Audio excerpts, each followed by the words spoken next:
Hey everybody, I'm waiting for my footage to render and to process so I can start working on yesterday's vlog. But in the meantime, I thought I'd show you what I'm going to try and work on today, which is this Kylo Ren stock Force FX lightsaber that is, a great hilt, just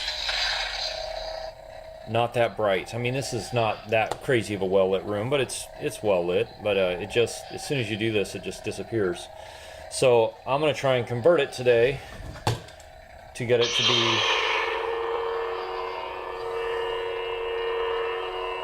that.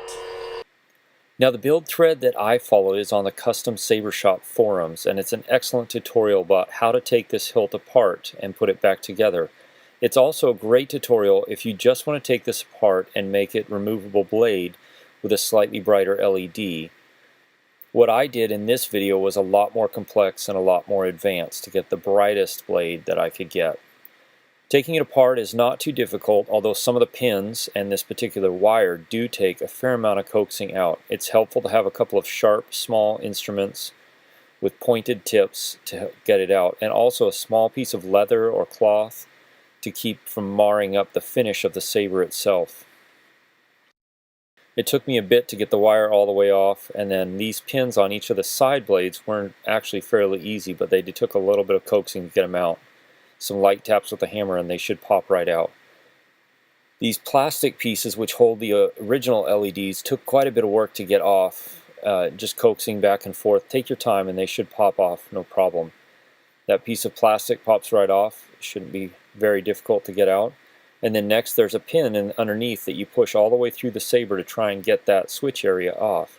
I ended up pushing it off a little bit with the pin, and then using that tool I have to get the rest of the way off was a little bit easier. And then I pulled a piece of plastic which is attached to the blade out. All the electronics are contained in that black plastic. Now these are the electronics I'm installing. So I'm double checking the fit and then beginning to get ready to sand down the inside of each of the side blades. Double checking the fit along the way because I wanted a nice tight fit with the 1-inch blade holders that I was installing from the Custom Saber Shop. A tight fit helps to dissipate heat, helps to keep them from moving. Even though they will be screwed in with set screws later, I still wanted a really good tight fit. I don't want things to rattle or move very easily. As you can see, I checked the fit often to make sure that everything was going to fit together snugly and securely. Now I also drilled a few holes in the main emitter that I was going to tap with 6/32 tap bit, and a couple of holes in the main emitter and the blade holder, and these two side blade holders that were going to be tapped with an 8/32 tap bit. Those are going to be the blade retention screws. Next I selected Allen screws to make sure that each one would sit flush with the surface of the saber when they were installed, and then I proceeded to tap out each screw hole.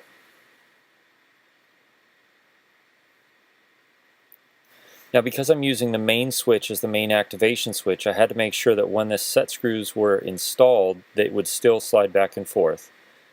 Then I tapped each of the blade retention screws to make sure that they were ready to be installed as well. Now I reused the holes from the pins of the side blades that I pushed out earlier and just tapped them for a 6/32 set screw on both top and bottom. The bottom ones are a little tricky because they're so near the body, but with the tap and a set of pliers you can actually make it work quite nicely if you're careful, and you won't mar the finish of the saber. It's something that takes a little bit of time, but with a little time and patience you can get a very nice result without damaging the saber. And then I tapped out each blade retention screw on the side blades. Here I selected each screw again to be flush with the surface of the saber when they were fully installed, and checked the fit of everything, making sure that all of them would sit nicely and threaded nicely into each hole that I had tapped.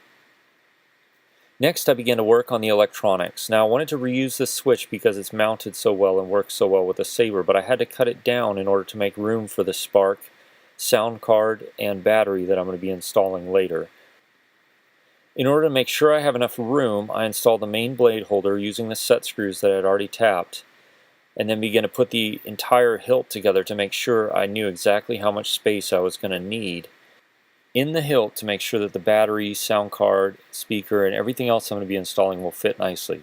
Now I use the speaker, speaker, sound card, and battery holder from the custom saber shop. Even though it requires some modification for the Spark 2 to work, it's still a great option.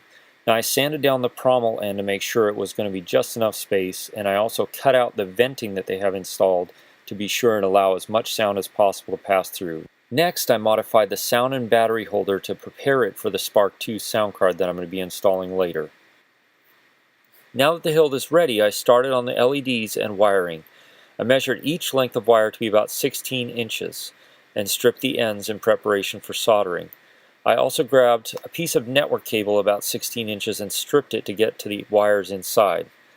Then I grabbed the switch plate and desoldered all of the old solder from the switch. I wanted to make sure and get a good clean solder joint on each one, and I also wanted to make sure and get good heat shrink on each connection to make it stronger but also protect it from any possible short circuits. I connected each wire to the switch and then wrapped them up as a pair. And starting with my LEDs and wires, I pre-tinned each pad and pre-tinned each wire. Pre-tinning makes the soldering go so much faster and so much easier. There are great tutorials online on how to pre-tin and how to solder fine electronics. A good soldering iron will go a long way. Then I connected the negative and positive of each pad together.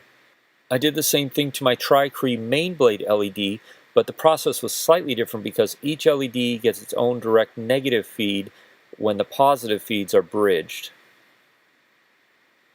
Once the bridge was done, I connected the positive wire. Once the soldering was done, I took a piece of thermal heat tape, also from the custom saber shop, and attached it to each star, then mounted each star on its own individual heatsink and mounted it into the 1-inch optic holder with its own optic. One thing I had done differently was actually started with a different LED and then changed my mind and decided to do straight red. So that's why you see me reinstalling an LED into the blade holder here. Next, I took my auxiliary switch position and measured out where it would fall on the metal of the hilt and marked out a small spot that I would have to cut out to make sure the switch would sit properly. Using a Dremel and a cutting wheel, I carefully cut away just enough metal to let the switch fit in there without shorting out or without pushing the piece of plastic that would cover it up. I also drilled a hole through the button where my tactile switch would sit. Then, using some of the network cable that I had pulled out earlier, I soldered the tactile switch and used heat shrink to keep it in place. I also placed a small dab of liquid electrical tape on the back of the switch to ensure that nothing would short out. Next, I also soldered wire leads on my speaker and on my battery holder to prepare both for installation. I didn't want to wire this particular saber with a recharge port because I know it will go through batteries fast and I'd rather be able to switch them out. Now, the tactile switch that I'd chosen for this particular project was actually pretty long, and so I sanded it down to make sure it would sit just above the surface of that piece of plastic cover. And while I had my Dremel out, I also modified the battery holder to be sure that it would fit inside of the Custom Saber Shop's sound and speaker holder. Then, taking some craft ribbon that I have lying around, I hot glued it to the inside of the battery case to use as a way to get batteries in and out quickly. Now I modified the soundboard holder to make sure that the Spark 2 would sit nice and flush with the surface. And then I drilled 2 small holes in the rear of the soundboard holder and 1 in the front to allow for my wiring to pass through from the battery pack and the speaker and all of the wiring and switches that are coming back from the emitter end of the saber. And then I pre-tinned my Spark 2 soundboard with solder to make sure everything was ready. Now on the Spark 2 soundboard, even though the driver and the board are attached, the pads are not actually connected. So I connected each pad with a small length of network cable to ensure that each LED has its own driver channel from the true drive section of the board. And then I inspected each solder point very carefully to ensure that I did not have any stray solder or any possible cross connection points. Once I had finished that, I turned the board around and pre-tinned each of the 4 driver pads on the true drive board so that I can connect the LEDs. Next, I grabbed the sound card holder, inserted the battery pack holder, the speaker, and fed the wiring through the 2 holes that I had drilled in the back.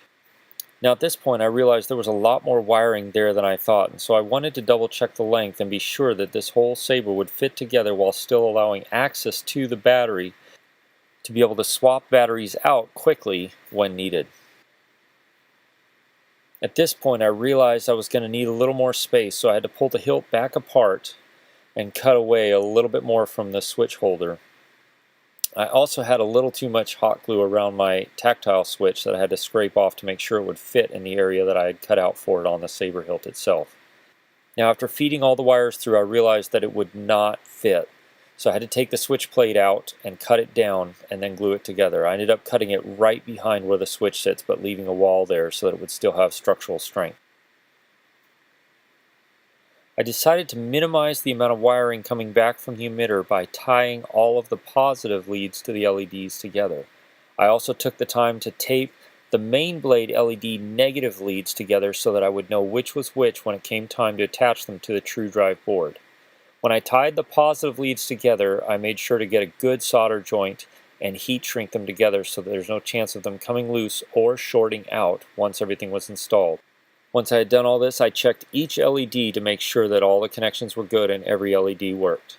Next, I put the main body of the hilt back together and slid all the wiring through a piece of T8 lamp tubing that I could slide over the sound card once everything was assembled. I installed and attached the switch plate and ran all of the wiring through the sound card holder. Next, I hot glued the sound card to the sound card holder and began to assemble it all by attaching each LED negative to the true drive section of the board. After I solder any wire to a small PCB, I give it a gentle tug to be sure I've got a good, clean solder connection. A good small pair of needle nose pliers or tweezers is very helpful when soldering anything to PCBs. Next, I took the main activation switch wires, measured out the length, cut them, pre-tinned them, and soldered them to each pad. I repeated the process with the auxiliary switch wires to make sure that I had good clean connections and just enough cable to pull the battery sled out. Now it was time to connect the battery positive and negative leads and the LED positive lead to the back section of the board, as well as the speaker positive and negative lead. I pulled down the piece of T8 lamp cover over the board and trimmed the excess off. Alright, just finished up the Kylo conversion. Gonna put a battery in it and give it a shot here. I did make this a hair tight, partly because I was worried about how much space I had up here for wires. I didn't have a lot, so it's pretty darn tight. Good sound, good sign, but it works. Just takes a little bit of work to get it in there.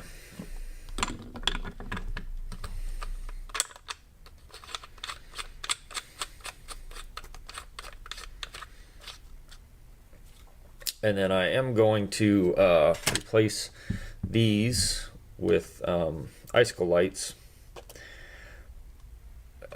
just because they'll look a lot better. And I'll do the silicone hot glue on the main blade to give it that unstable blade look. But for now, these will just have to do.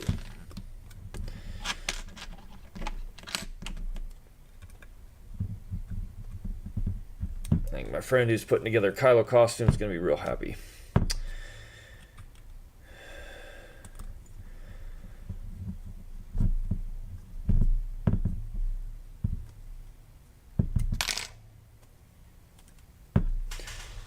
And then main blade. One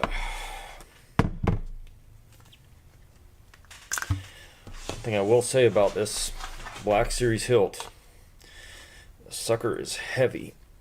Lots of metal. Just good, I guess. There we go.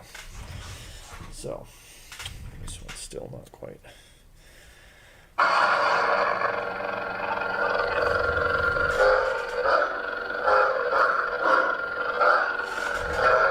Not bad. Now let's see how it compares to my Vader saber, because I did the comparison before.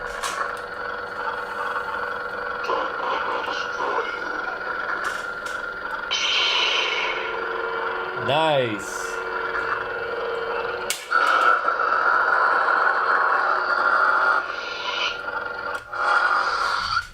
I like it.